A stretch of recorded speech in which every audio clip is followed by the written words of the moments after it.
Sejam muito bem-vindos, está aberta mais uma sessão das Novas Crónicas da Idade Mídia, terceira temporada. Eduardo Oliveira e Silva, Luís Marinho, Luís Marques e Rui Pego. Comecemos aqui com um tema que nos é caro a todos nós. Gustavo Lourenço, jornalista da CMTV, relata a agressão física de que foi vítima por parte de um funcionário do Benfica, concretamente uma chapada na mão que segurava o microfone para impedir o jornalista de fazer perguntas aos jogadores num espaço de acesso público. Gonçalo Guimarães, o assessor de imprensa em causa, disse que repetiria a atitude as vezes necessárias. As declarações estão gravadas, foram exibidas pela CMTV. Mesmo assim, o Benfica anuncia o corte de relações com a Média Livre, que detém, entre outros, a CMTV. Isto, não estamos perante aqui o regresso a um futebol, a um ambiente de um tempo que já lá vai? Estes novos dirigentes não traziam outra liberdade, outra aragem? Eu gostaria de ouvir a voz autorizada do nosso representante.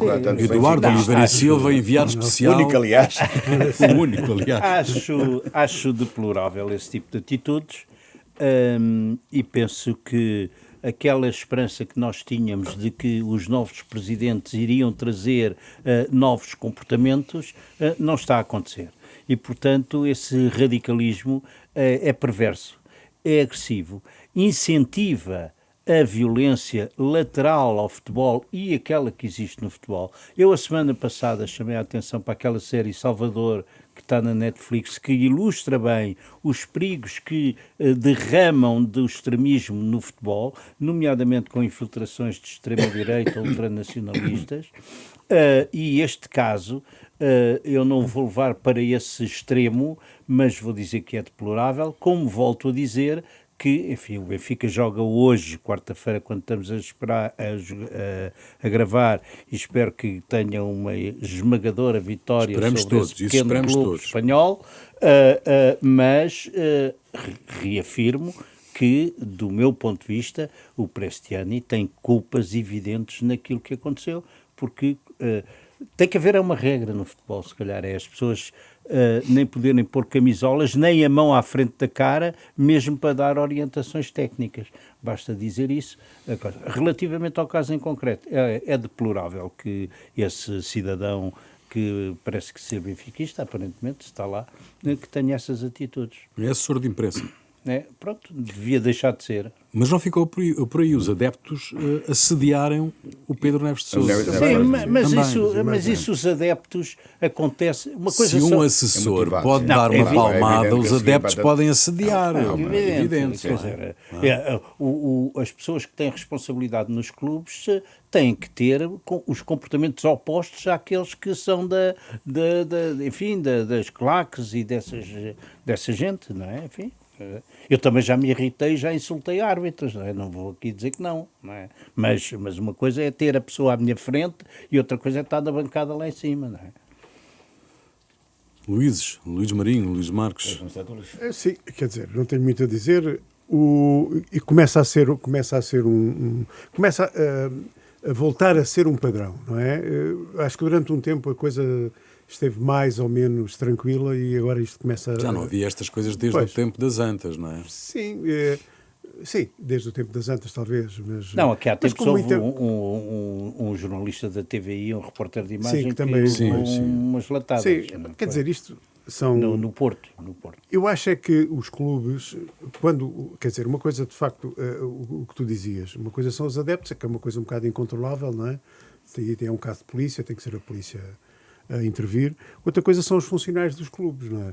Se os clubes aceitam que esses funcionários fazem o que fazem, os clubes são responsáveis, não é? Portanto, é porque está tudo bem para... E eu, quando digo os clubes, são os clubes, porque isto acontece, não sei se no Sporting já aconteceu nos últimos tempos, acho que não, mas é possível que qualquer dia aconteça também, porque, de facto, o futebol parece ser um mundo à parte, com leis à parte, com regras à parte, com democracia à parte, é tudo à parte, não é? Mas este é um tipo de comportamento, Luís, deixa-me só acrescentar isto para tu também comentares, que incentiva os casuals, não é? Ainda a polícia deteve 120 e tal pessoas, 124 pessoas numa rixa que é agendada. não é? Pois. São grupos organizados que agendam rixas, não é? Motivações políticas, extremistas, criminosas, em alguns casos, seguramente. Bom, o que é um ponto que o Eduardo referiu e que vale a pena acentuar. Nós esperávamos, e nós já estamos da geração que passou por todos os problemas do futebol, que estas novas gerações trouxessem algo de novo neste tipo de comportamentos. E a verdade é que o que nós estamos a verificar é que é exatamente igual. Ou seja, o comportamento do Porto é igual ao que era no tempo do Pinto da Costa, estes comportamentos do Benfica são iguais aos tempos do Luís Filipe Vieira, e antes deles provavelmente também seria igual. E é estranho como é que esta nova geração, que pode refletir sobre isso, que tem um sentido crítico também sobre isso, acaba por imitar exatamente os mesmos comportamentos. O Porto foi o que se viu recentemente.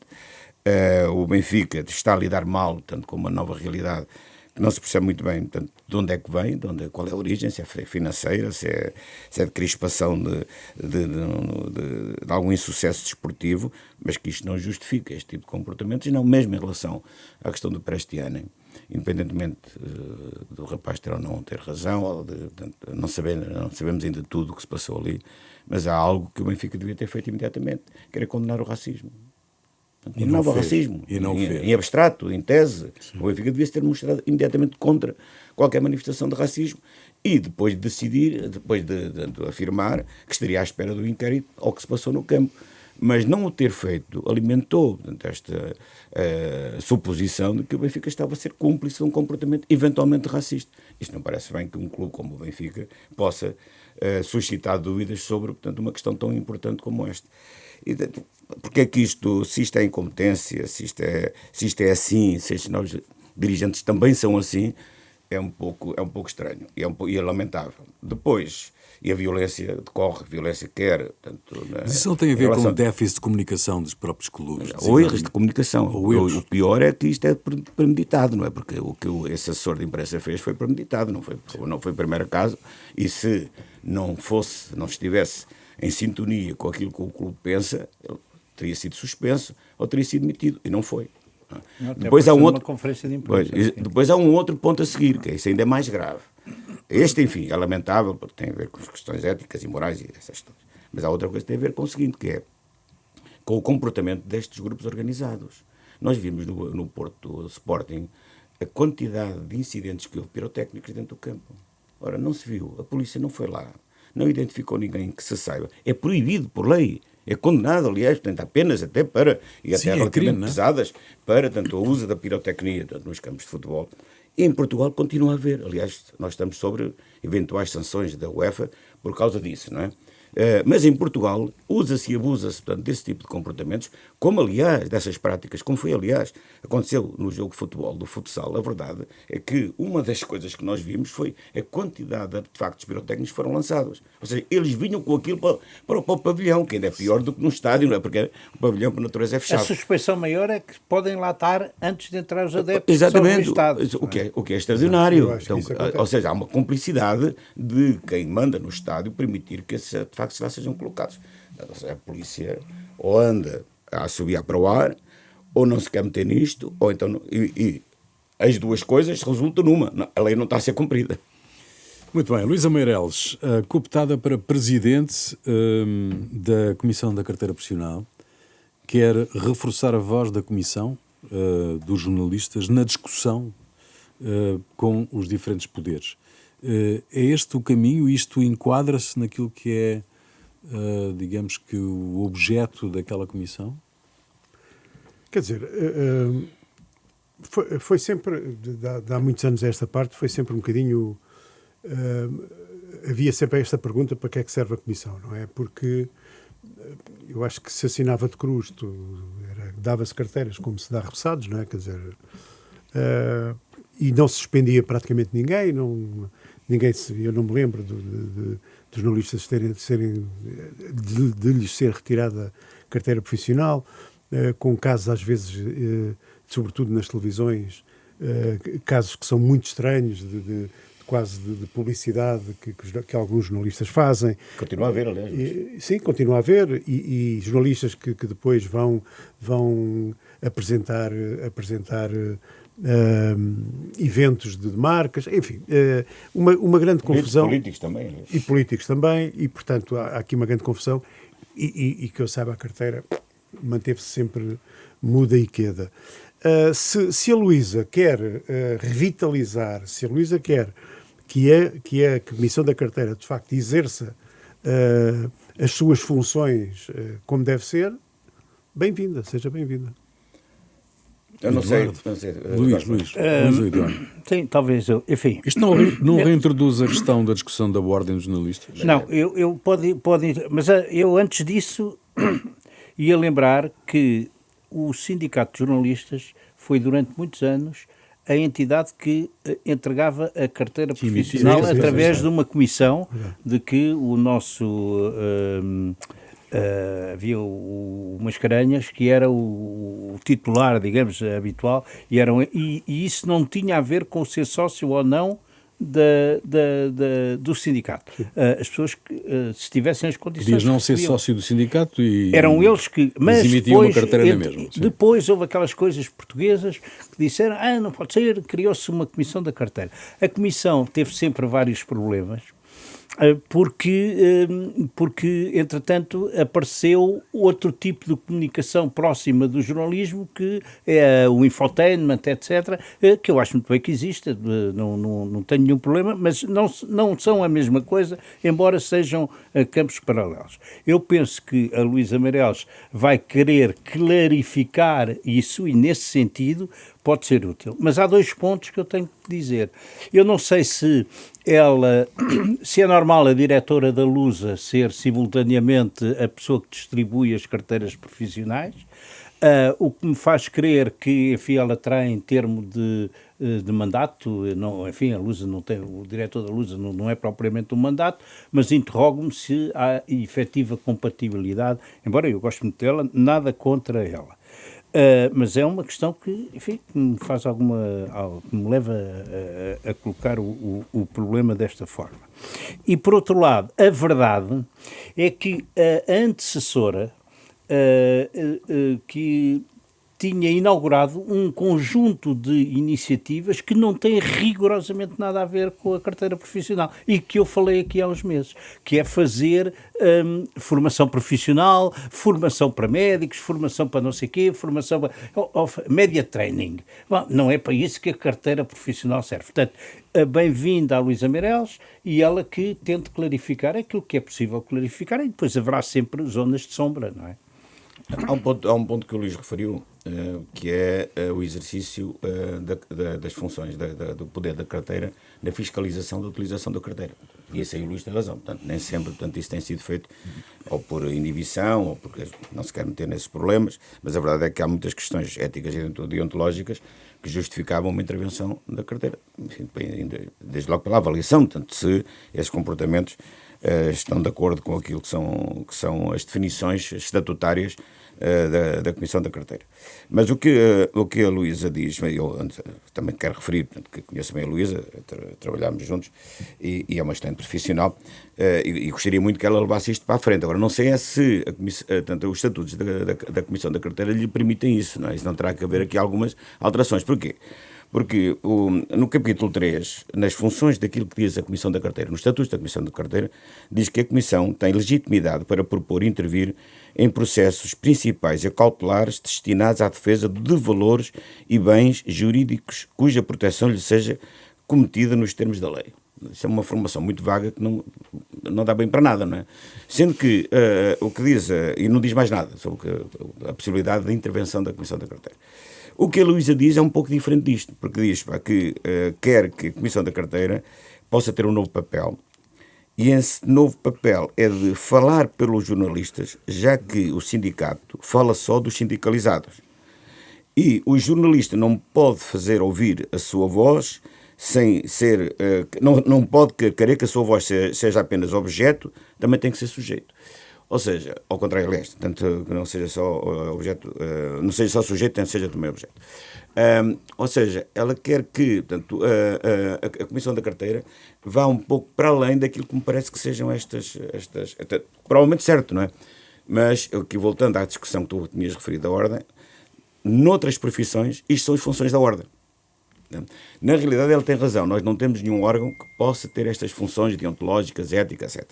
Na realidade, não temos. E que defenda, portanto, a profissão como um todo. O sindicato não tem essa função há muitos anos. Que não tem, independentemente de ser só representado os sindicalizados. Mas a verdade é que neste momento tem uma atividade, portanto, bastante reduzida e ninguém fala pelo jornalismo enquanto profissão. Se essa função é da Comissão da Carteira, enfim, espero que isso seja assim e que possa ser bem justificado. A intenção é boa, não sei se isso não pode depois criar problemas, até porque a Comissão da Carteira tem outros parceiros, não são apenas jornalistas. Não é? São também empresas de comunicação, não é? Exatamente. Os proprietários das empresas de comunicação, por interposta pessoa, não é? Porque são jornalistas também. Mas o Edi queria... Não, é só dizer, porque depois há uma amálgama de situações que é complexa, porque, por exemplo, eu não sei se... vou dar um exemplo, enfim, no ar, não é? Mas a revista do Inatel é jornalismo? Determinado tipo de... evidente, por exemplo, revistas de televisão são verdadeiramente jornalismo? Por acaso, nesse caso, eu acho que são, podem ser, sem problema. Mas há revistas ligadas a determinados setores que manifestamente não são, não é? E, portanto, há toda uma confusão e eu fico com um bocadinho com a sensação, o Luís Marques estava a citar aquela imbróglio de palavras e tal, de que já foi mais claro quando estava no sindicato e na comissão deontológica. Sim. Mas o que parece ser mais difícil de enquadrar é a dimensão da relação com os poderes instituídos, não é? Porque a tutela da área da comunicação fala com quem? Fala com o sindicato, não é? Fala com o sindicato, mas também agora... Eu acho que não fala, na realidade não fala com ninguém. Não fala com ninguém. Isso agora é um caso particular. Também há uma comissão de meios, não é? Uma confederação de meios, que também parece... Isso também não representa o jornalismo, não é? Não, representa as empresas também. Mais uma vez, aquela velha história da ordem, que houve aí a grande coisa, não nos ponham na ordem, diziam eles e tal. E agora ninguém tem... Agora não há nada. Estamos nessa altura, a meio de caminho uma parte da oposição... A criação da ordem era o pessoal do sindicato. Era o sindicato que representa os jornalistas. Mas, na realidade, a Luísa tem razão. O sindicato não representa os jornalistas. E tem tido, aliás, um papel bastante... Só representa os sócios, não é? Só representa os sócios. E mesmo assim, não sei se bem... Quer dizer, não estou a dizer que não é bem ou mal. Estou a dizer é que não se ouve. Quer dizer, não tem tido uma participação relevante na discussão. Eu sou sócio do sindicato, não me queixo. Mas acho que não melhorou. Não melhorou. Agora, que os jornalistas, enquanto profissão, o jornalismo enquanto profissão não tem uma entidade, um órgão que os defenda, que defenda a profissão, isso aí não há dúvida nenhuma. Se essa competência é da Comissão da Carteira, veremos. Não sei como é que a Luísa vai concretizar isso. Espero que eu faça bem. Oxalá tenha sucesso. Sim, porque é uma necessidade, isso não há dúvida. Muito bem. Arons de Carvalho enquanto houver a profissão. Não é? Exato. Arons de Carvalho saiu do CGI. O governo viu-se obrigado a desmentir a existência de qualquer polémica, mas a verdade é que Arons de Carvalho fez queixa à IERC, portanto, há polémica, onde acusa o governo, nessa queixa, de querer removê-lo do CGI antes do final do mandato. Os mandatos... E a diferença de opinião parece que é de meses, não é? Tem a ver com a contagem dos 6 anos. Com a contagem do tempo. Exato. Mas era preciso chegarmos aqui. Não, o Arons de Carvalho está lá há tanto tempo em todo o lado que também podia ir andando, não é? Não é uma questão de meses. Mas tem um mandato para cumprir até ao fim, porque é que não o faz? Não sei, mas o que eu vi é que ele tinha aceitado quando lhe comunicaram e depois chegou a casa, viu e afinal não, pronto, e protestou. Calhar, quando falou com o ministro, se calhar também não sabia ele próprio. Então, pronto. Que podia haver uma outra interpretação. E há a possibilidade de outra interpretação. Eu sugiro uma mediação tipo Trump e deixemos o homem acabar no mandato. Ou então uma comissão, exatamente. Uma reunião. Algures. E o plano do governo para os mídias, onde é que ficou? Isso ficámos na semana passada também de falar disso, não é? Luís Marinho é que sabe. A Luís Marinho, que é o enviado especial ao plano do governo. À gaveta, só se for enviado especial à gaveta onde isso está, porque deve estar muito guardada. Olha, eu fui lá a essa gaveta. Na Confederação de... Agora, nestes dias, pode ser que tenhamos alguma novidade. Vamos deixar para a semana, então. É que eu fui lá a essa gaveta e só encontrei o ChatGPT Amália, que não paga Não paga? Que não paga os conteúdos que usa, porque usa uma coisa que se chama arquivo.pt, da hemeroteca da FCT, da Fundação para a Ciência e Tecnologia, e não paga a ninguém. Nem aos jornalistas, nem aos jornais, não paga a ninguém. Está armado em Google. Não, o que não acontece na Noruega, nos Países Baixos, por exemplo, onde os chat GPTs lá deles pagam. Empresa, que embrulho é aquele, Luís? Os detentores de obrigações aceitaram o aumento de capital? Foi a segunda hipótese, a segunda Assembleia, porque na primeira não havia quórum, na segunda houve, e aceitaram, portanto, a alteração. A alteração decorre do seguinte: na primeira emissão das obrigações havia uma das condições que era que a família do Dr. Balsemão manteria o controle do grupo empresa. Como isso vai deixar de acontecer, essa alteração tinha que estar, portanto, prevista. Porquê? Porque se houvesse uma alteração, os obrigacionistas, quem tem obrigações, podia pedir, portanto, o reembolso antecipado, portanto, do empréstimo. Com esta alteração já não pode. Ou seja, portanto, isso foi aprovado. Portanto, isso é tranquilo para a família Balsemão e para os acionistas do grupo. Agora, outro processo, continua, já falámos dele aqui a semana passada, a alteração que houve, a novidade que há em relação ao que nós falamos hoje. Sim, o Tribunal aceitou. É que o Tribunal Cinto aceitou. Se isto vai ter ou não alguma implicação na decisão da CMVM, é o que vamos ver, porque hoje há uma notícia, hoje quarta-feira há uma notícia que, aliás, um bocadinho insidiosa até, que a família, tanto os acionistas do grupo de empresas estão a pressionar a CMVM para tomar uma decisão. Até 11 de março. Não sabemos se é verdade ou não, mas enfim, mas a notícia é esta e penso que é um bocadinho forçado. Agora, na realidade, a CMVM ainda não tomou nenhuma decisão. Não sei se o processo em tribunal condiciona ou não a decisão da CMVM. Porquê? Porque, na hipótese, penso que remota, segundo me dizem, de haver uma decisão do Tribunal favorável aos acionistas que estão a contestar à Assembleia Geral, significaria que a Assembleia Geral teria que ser repetida. Ou seja, que as decisões da Assembleia Geral, portanto, eram nulas. Eu acho isso muito pouco provável, mas pode estar aqui a condicionar a decisão da CMVM, ou não, enfim, não sabemos. Nas próximas semanas vamos ver. Agora que isto pode criar algum incómodo, talvez sim, não tenho a certeza.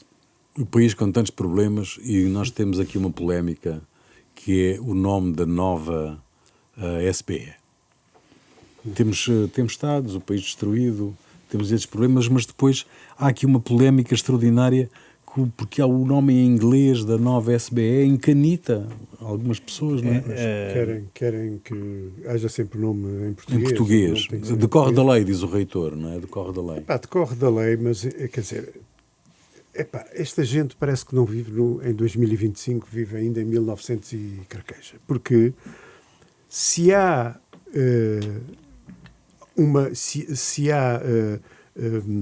projetos de sucesso, com algum sucesso, têm sido algumas universidades portuguesas. Vejam os rankings internacionais, vejam a quantidade de alunos estrangeiros que estão cá a estudar. 65% a 68% no caso da nova. Portanto, nova SBE. É porque há algum trabalho bem feito. E é evidente que a marca ajuda também, quer dizer, ser uma marca mais internacional. E a única língua que se conhece que seja uma língua mundial é o inglês, quer dizer, não há outra. E qual é o grande drama? Eu não consigo entender, quer dizer, vão buscar uma lei de não sei quê porque o nome tem que ser em português e tal. Agora, também podem perguntar, e se o nome for em português, a universidade desvaloriza?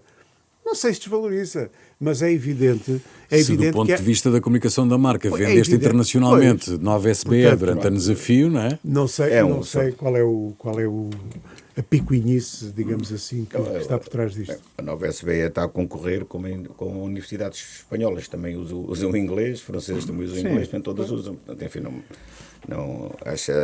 parece, sim, a católica também. Parece-me uma polémica absurda. Sendo que o que há aqui a destacar é precisamente a qualidade destas universidades. Na última década, o ensino universitário em Portugal conseguiu transformar-se... Algumas áreas do ensino, não é? Num sucesso internacional, e isso é um mérito. Aliás, há um artigo interessante que eu recomendo a quem quiser recuperar, do Pedro Santa Clara, que é um professor neocatedrático da nova SBE, portanto, e é um dos ideólogos, portanto, da criação da SBE, em que ele defende, enfim, contextualiza exatamente a concorrência internacional, tanto no ensino superior, e a qualidade da nova SBE nesse contexto dessa concorrência, e diz mais, diz que portanto, só é possível manter, portanto, esta qualidade se a SBE, para além do nome, se autonomizar da nova, porque a nova continua a ser uma universidade pública, como sabemos. Ele acha que deve ser autonomizada e deve ter capacidade de gerir, portanto, a sua Ao corretor responde que uma faculdade de economia é uma faculdade de economia, faz parte da universidade e que não tem nada que ser autónomo. Tá bem. Não, mas eu ia... Exato. Pode perfeitamente. Até porque a nova SBE foi feita com o apoio da Câmara de Cascais e com mecenas. Portanto, ela não nasceu de 100% do Estado. Tem mecenas, teve grandes mecenas, exatamente. Tem enormes salas com nomes sim. de empresas, Agora, etc. e depois outra coisa que fantástica. é preciso... Eu já semana passada eu dei aqui um toquinho, agora vou reafirmá-lo.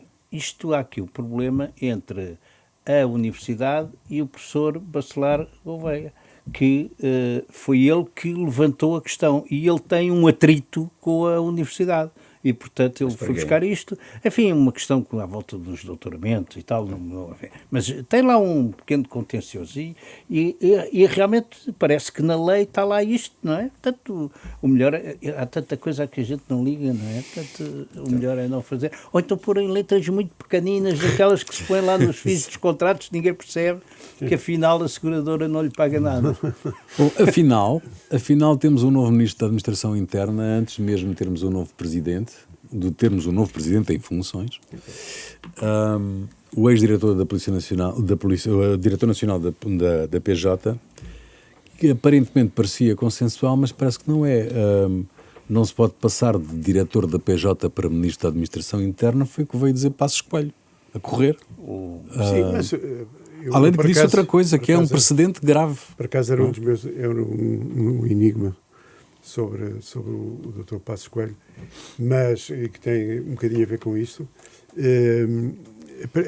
As pessoas também se esquecem de uma coisa, em primeiro lugar, nem sequer tem a ver com os mesmos ministérios que estamos aqui a falar. A PJ depende do Ministério da Justiça, portanto nem sequer havia aqui nenhuma... O que é evidente que nós podemos perguntar, porquê agora buscar o diretor da PJ? Também eu ouvi em algumas redes sociais, claro, ele estava a investigar o Primeiro-Ministro. Coisa que é completamente falso. Não é ele nem a PJ que anda a investigar o Primeiro-Ministro, não é? O Ministério Público é que decide os passos todos dessa investigação. Se envolve depois a PJ ou não é outra coisa. Agora, não é a PJ que decide por si quem é que vai investigar ou neste caso, no caso do concreto do Primeiro-Ministro. Portanto, há para aqui uma série de contradições nestas... Há sempre, a gente já sabe que é assim. Porque isto, vocês reparem, quando aparece o nome do Luís Neves, apareceu a esquerda quase em uníssono a dizer, finalmente aparece alguém. Aliás, o primeiro foi logo o secretário-geral do PS, não é? Que foi dizer, não, excelente pessoa, etc, etc, etc. E agora começam a aparecer o resto. E Passos Coelho tinha que dizer qualquer coisa, porque ele de vez em quando tem que dizer qualquer coisa. Não, mas não foi o único. Eu sei. Não foi só o único. Mas foi contundente. Mas o Passos Coelho é o Passos Coelho. Que disse. Não é? É uma espécie de... É outro Dom Sebastião. Barítono, não é? É um barítono. Temos aqui mais um Dom Sebastião, que é o Passos Coelho, que é o Passos Coelho, o Dom Sebastião Coelho, que há de aparecer num dia de nevoeiro também. Que apareceu vindo do nevoeiro de Massamá. Que é um nevoeiro, como se sabe, muito perigoso, muito denso. Portanto, ele anda por aí. Eu devo dizer uma coisa. Eu, quando vi a notícia, não queria acreditar. E até liguei ao Luís Marques e disse, Luís, isto... Eu também fiquei espantado. Não sabia, e tivemos ali, e eu pessoalmente tive... a primeira reação foi negativa, ou seja, não acho normal. E, portanto, e eu que normalmente até depois fiquei até um bocadinho constrangido por coincidir com o Passos Coelho numa afirmação. Mas a verdade é que me sinto desconfortável com a escolha e com o facto, o Luís Marinho pode ter toda a razão, mas o diretor-geral da Polícia Judiciária não é a Rainha de Inglaterra. E não, aquela ideia que ele disse, eu não investigo, não sou eu que faço a investigação, está bem, ok, mas sabe o que é que eles andam a fazer? E há ali um conjunto de informações. Vá lá que o Ministro da Administração Interna não tem a tutela da Judiciária. A tutela da Judiciária está no Ministério da Justiça. E, portanto, mas eu teria recomendado, se me perguntassem, coisa que não fizeram, teria dito, cuidado, é melhor escolher outra. Próxima vez, mas há outra coisa que eu quero dizer. Primeiro, hoje estamos quarta-feira, há a notícia de que o Ministro das Finanças teve um pequeno problema e espero que ele se recomponha.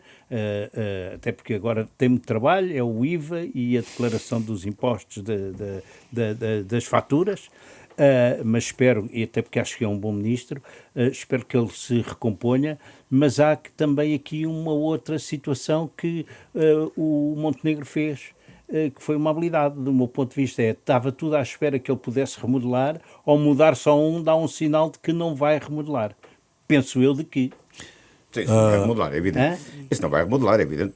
Mas havia a expectativa de... Havia, mas agora não vai fazer uma remodelação depois de ter feito esta mudança. Então, para saber se o Presidente eleito foi informado e gostou da decisão. Foi certamente deve ter informado. sido. Bom, foi certamente informado. 3 pontos muito simples. Primeiro, desta vez o Governo geriu bem a comunicação, ou seja, na realidade não se soube, e eles conseguiram controlar esse processo, isso é de elogiar. Segundo ponto, é indiscutível a qualidade do homem, portanto o Luís Neves é realmente um grande polícia e fez um excelente trabalho à frente da Polícia Judiciária, isso é indiscutível e o reconhecimento unânime é justo. Já a sua ida para o Governo levanta algumas questões. Eu aí estou mais próximo do Eduardo do que do Luís. Acho que eu fui muito crítico, por exemplo, da passagem do Centeno do Ministério das Finanças para o Banco de Portugal. Exatamente porque havia ali uma incompatibilidade, portanto, uma política de portas giratórias. Se fosse ao contrário, era igual. Portanto, enfim, não é exatamente a mesma coisa, mas esta passagem de alguém que tem a investigação criminal a sua responsabilidade, por onde passaram alguns processos, enfim, que envolvem o Primeiro-Ministro, distante ou próximo, já não interessa, mas passaram por lá, não parece que tenha sido muito avisado, independentemente da qualidade, independentemente dele vir a fazer um bom trabalho, que é aquilo que nós esperamos, e que finalmente ponha alguma ordem naquele Ministério. A verdade é que teria sido preferível, portanto, que não fosse exatamente assim, porque levanta esta suspeição sempre, portanto, destes promiscuidades entre o poder político e as entidades, portanto, sobre as quais exerce tutela. Enfim, nós sabemos que o Luís Neves não é seguramente uma pessoa para se deixar intimidar pelo poder político, e não foi isso, não foi intimidado e não foi pressionado e não foi chantageado, ou não se deixou chantagear, mas que teria sido preferível uma outra solução, provavelmente sim. Não tenho. Agora, também sobre a passagem, que é o primeiro caso que acontece, né? Portanto, uma passagem de um diretor da Polícia Judiciária para o Governo. E não tem sido muito frequente, aliás, de situações dessas. Houve um caso da Cândida Almeida, mas ela era do TCIAP, do Ministério Público, passou por alguns cargos, não exatamente governamentais, mas próximos do Governo, e também foi, aliás, criticada por isso, diga-se de passagem. Noutros países não é bem assim, porque, por exemplo, quer em França, quer em Espanha, quer em Itália, é muito frequente a passagem de titulares destes órgãos, portanto, Polícia Criminal ou de outras polícias para execuções, para exercício de funções políticas correntes. Portanto, isso é mais frequente. Em Portugal isso não tem acontecido, mas espero que tenha sido um caso sem repetição. E como é que vocês avaliam estas aparições de Passos Coelho, que ainda, inclusivamente nesta, sugere eleições no caso do pacote laboral ser chumbado? Quando nós estávamos todos aqui, quando a narrativa era o país sem eleições durante 3 anos... Eu acho que ele tem que se definir, ou quer ou não quer, isto é. Se ele quer, tem toda a legitimidade para querer, assuma-se, assuma a sua oposição ao Montenegro e avance quando houver congresso ou precipite um congresso antecipado. Depois logo se vê o que é que acontece, não é? Mas ele tem toda a legitimidade para isso. Agora, andar aqui neste jogo de encolhas, eu não quero nada, mas depois afinal quero, depois hoje falo disto, amanhã falo daquilo, e começar, ele terá uma estratégia desenhada, certamente, porque esta crítica ele nunca tinha feito de uma forma tão direta, uma crítica ao governo, neste caso ao Montenegro. Portanto, é evidente que ele quer qualquer coisa. Isso aqui não vale a pena estar a esconder. É evidente que a Presidência da República não lhe interessava minimamente. Seria ótimo para o Ventura, mas depois vai ter graça também perceber. Vamos imaginar que o Passos Coelho um dia consegue liderar o PSD e vai ter piada os dois galos para o mesmo peleiro, porque também não estou a ver que o Ventura abra alas e uma passadeira vermelha para o Sr. Dr. Passos Coelho avançar para Primeiro-Ministro. Não é? Portanto, vamos ver. Bem, eu sou, como já antecipando aqui o que o Luís Eduardo vou dizer uma coisa um bocado diferente, que é para ele depois contestar aquilo que eu vou dizer. Porque é o seguinte, nós temos sempre a partir do princípio para que ele tem, o Passos Coelho tem um plano, né, que ninguém sabe qual é, e depois tem à volta dele uns indivíduos que lhe andam também para ali a definir a agenda e a dizer que ele quer isto e quer aquilo e que não sei o que. Bem, e se não fosse nada disso, e ele fosse apenas um homem livre que exprime opiniões livremente? Pois, é possível. Pois, pode ser. Pode ser. Mas ninguém acredita, mas pode ninguém ser. acredita, mas imagina que se calhar nós andamos que é todos só aqui a isso. fazer um cenário à volta das intenções dele e que a única intenção dele é, como cidadão livre, intervir livremente no debate político. Pode ser. É uma hipótese interessante. É muito interessante. Existe sempre essa hipótese, sim. O problema romântica, é que quando as pessoas tiveram grandes responsabilidades, têm que ter a noção de que às vezes é melhor estar calados. E coisas.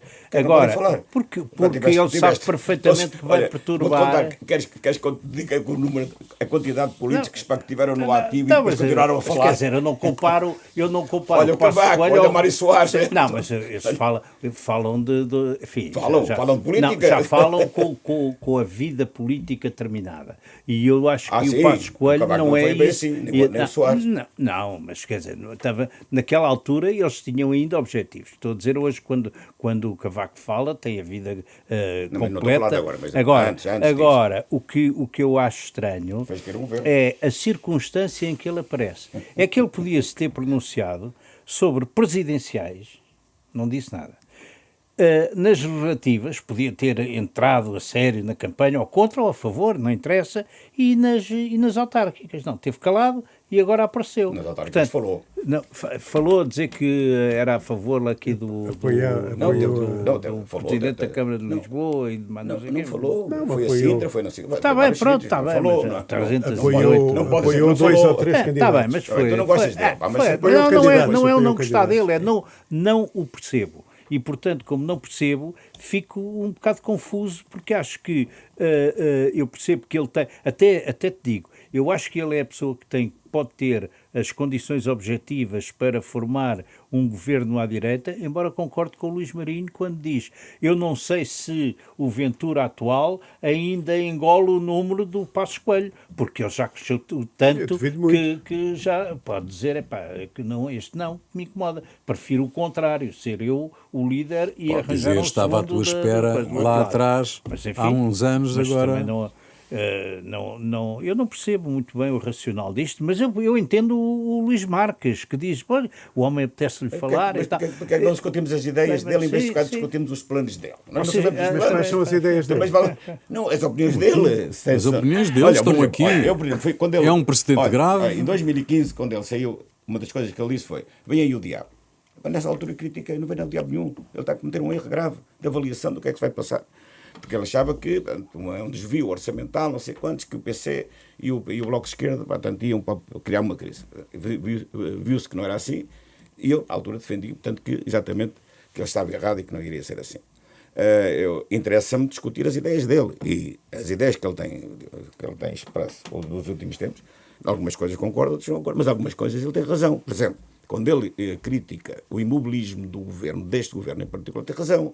De facto, o Montenegro está no poder há 2 anos e do ponto de vista daquilo que era a sua agenda reformista, com que ele foi eleito, não é? Ele foi eleito como agenda reformista, na verdade até agora foi muito pouco. Não quer dizer que não venha a acontecer, eu espero que venha a acontecer nos próximos 3 anos e que ele tenha tempo para fazer as reformas que o país precisa. Mas a verdade é que até agora não conseguiu fazer.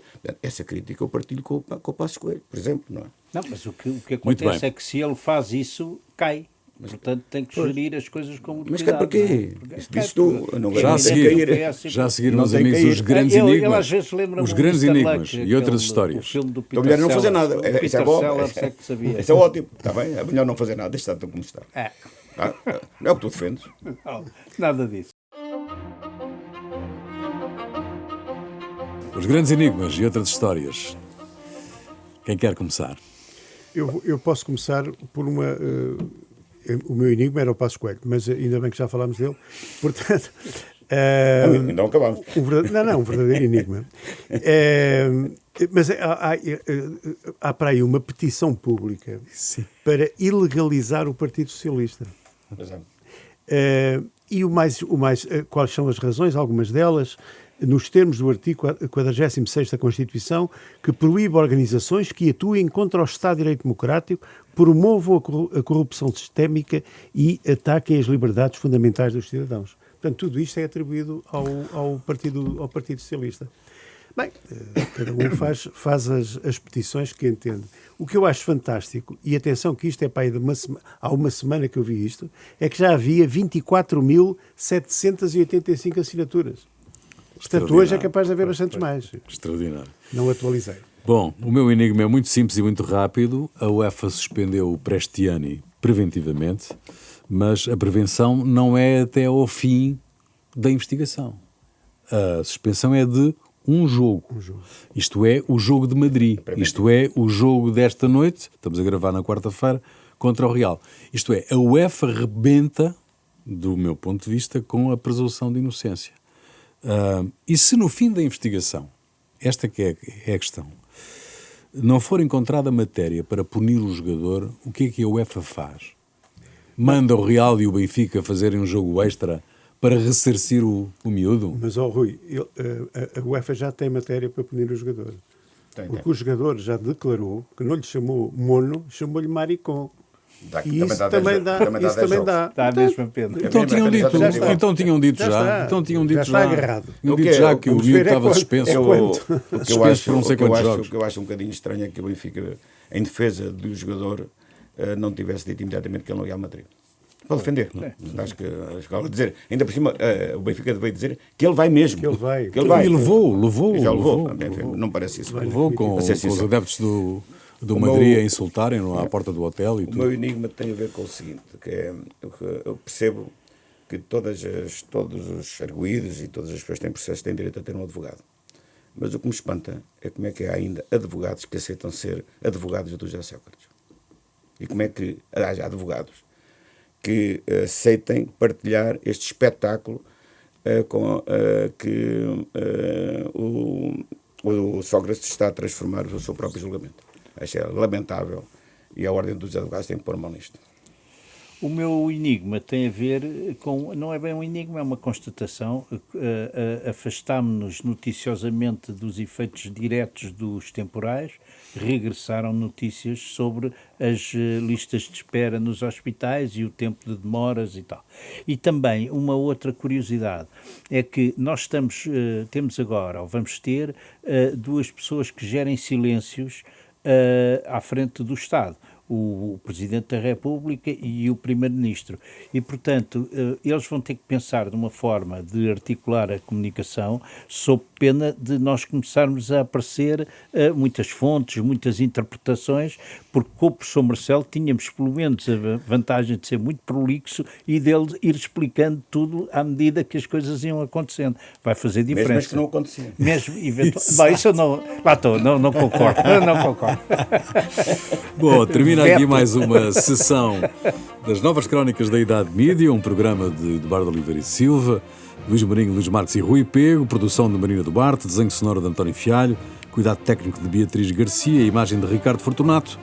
Novas Crónicas da Idade Mídia, domingo ao meio-dia, sempre que quiser, ao alcance de um clique. Até para a semana.